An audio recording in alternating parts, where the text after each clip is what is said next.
man ta'allama al-Qur'an wa 'allamahu.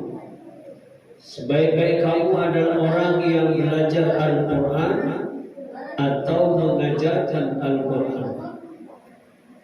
Dalam hadis yang lain Nabi katakan, surga itu rindu kepada 4 macam jenis manusia. Di antaranya kata Nabi talil Quran, yakni orang yang senantiasa membaca Al-Quran, istiqomah membaca Al-Quran. Talil Quran ini menurut tafsir Buya Hamka, tafsirnya adalah pertama, dia kenal dengan huruf Al-Quran. Yang kedua, dia baca hari-hari. Kemudian yang ketiga, dia telaah apa kehendak daripada ayat ini atau apa arti makna daripada ayat ini. Kemudian yang keempat, dipahami. Yang kelima, kata Buya Hamka, diamalkan. Yang terakhir, yakni disampaikan, baligh wal ayat, atau didakwakan. Maka kenapa di sini tidak dikatakan orang yang dirindukan di surga Allah Subhanahu wa taala adalah orang yang banyak membaca Al-Quran, tapi di sini talil Quran. Al-jannatu mustaqatun ila arba'in nafain talil Quran. Kenapa? Karena ada tafsirnya. Dan bila ini ada dalam diri kita, hadirin, kita akan dirindukan oleh surganya Allah Subhanahu wa taala. Dalam agama Islam ini, Allah Subhanahu wa taala tidak melihat hasil, tapi yang dilihat oleh Allah Subhanahu wa taala, hadis daripada Tabrani, adalah usaha. Satu orang yang berusaha menghafal Al-Quran, padahal dia tidak ada kemampuan untuk menghafal Al-Quran, tapi dia berusaha. Setiap hari dia berusaha. Hari ini misalnya dapat 5 ayat, kemudian besok dapat 5 ayat lagi. Ayat yang hari ini itu hilang, lupa. Besok dia berusaha lagi untuk mendapatkan beberapa ayat. Kemudian besoknya lagi lupa lagi ayat yang 2 hari yang dia hafal.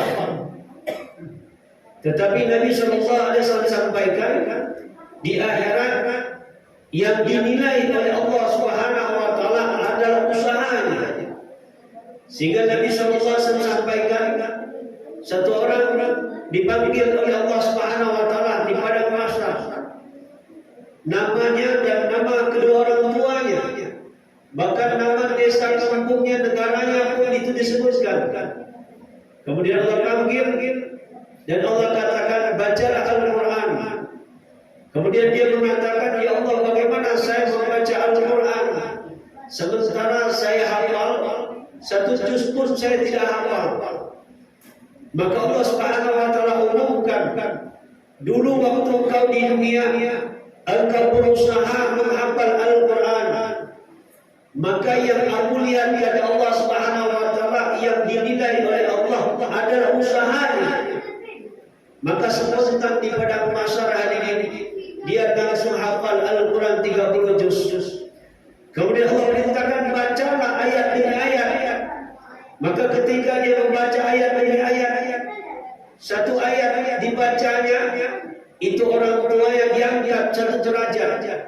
Kalau 7 ayat seperti surat Al-Fatihah, maka orang tuanya diangkat 7 derajat di surganya Allah Subhanahu wa taala. Sementara Nabi katakan 1 derajat jaraknya antara bumi dengan langit. Bagaimana kalau seandainya 6.600 ayat dihafal? Maka orang tuanya diangkat derajatnya sebanyak ayat yang dia hafal. Maka hadis Nabi Muhammad mengatakan, man qara'a Al-Quran, siapa yang membaca Al-Quran, fastazhar, dan dia berusaha menghafalnya. Kemudian setelah dia berusaha menghafalnya, fahalla halal lahu, berani dia mengatakan yang halal adalah halal, wa harama haramahu, dan berani mengatakan yang haram adalah haram. Adkhulul jannah, dia akan dimasukkan ke dalam surga.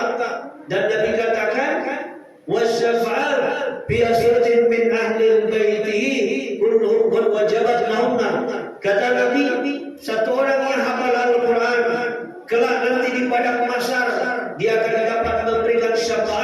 10 orang keluarganya yang wajib masuk neraka. Jadi hari ini kalau kita sayang dengan orang tua kita, sayang dengan anak kita, sayang dengan istri kita, sayang dengan mertua kita, kita niatkan mulai hari ini kita untuk menghafal Al-Quran. Kenapa? Yang dilihat oleh Allah bukan hasil tapi usaha. Maka dikatakan innamal a'malu binniyat. Segala sesuatu bergantung kepada niat. Maka seperti dalam hadis yang lain, Nabi katakan siapa yang berniat waktu tidurnya mau bangun malam, kemudian malam hari dia tertidur sampai subuh, maka dia akan mendapatkan daripada pahala sholat tahajud. Sesuai dengan Muhammad katakan niatul mu'minin khairun min amalihi. Niat orang beriman kata Nabi adalah lebih baik daripada amal. Kenapa lebih baik daripada amal? Kadang-kadang kalau kita beramal itu kadang-kadang rusak dengan cerita kita. Alhamdulillah tadi malam aku sholat tahajud panjang betul. Wih, enak betul, saya bisa nangis, saya khusyuk betul. Ini tanpa terasa diceritakan kepada orang lain. Maknanya apa? Diceritakan kepada orang lain tanpa terasa dia telah sombong kepada amalnya. Maka dalam Islam ini Allah Subhanahu wa taala lihat adalah niat kita. Bagaimana niat kita hari ini, itulah yang akan dinilai oleh Allah Subhanahu wa taala. Jadi hadirin sidang Jumat yang dimuliakan oleh Allah Subhanahu wa taala.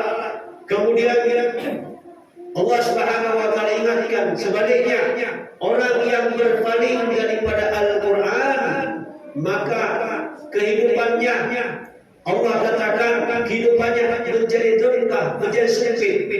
Kemudian dibangkitkan di padang mahsyar kata Nabi, dia dalam keadaan buta. Kemudian dia berkata kepada Allah, qala rabbi, ya Allah, kenapa hari ini kau bangkitkan kami dalam keadaan buta? Kata Allah, qala kadzalika atatka ayatuna fanasitaha. Dulu Al-Quran telah disampaikan kepada kamu, tetapi kamu, kata Allah Subhanahu wa taala, tidak menjadikan Al-Quran sebagai pedoman hidup kita. Jadi kalau kita hari ini orang Islam, Al-Quran tidak kita jadikan sebagai pedoman hidup kita, nanti dibangkitkan dalam keadaan buta. Semoga Allah Subhanahu wa taala memberikan kepahaman kepada diri kita, sehingga sisa-sisa umur yang Allah berikan kepada diri kita ini, berikanlah waktu dalam satu hari, satu malam, 1 jam cerah, 2 jam cerah, kita berikan waktu untuk Al-Quran, untuk membaca Al-Quran, membetulkan bacaan Al-Quran, kemudian kita niatkan mengamalkan dan kita niatkan untuk menghafal Al-Quran. Supaya apa? Supaya nanti ketika di padang mahsyar diri kita akan menjadi penyelamat di keluarga kita. Semoga khutbah yang singkat ini bermanfaat kepada hati pribadi dan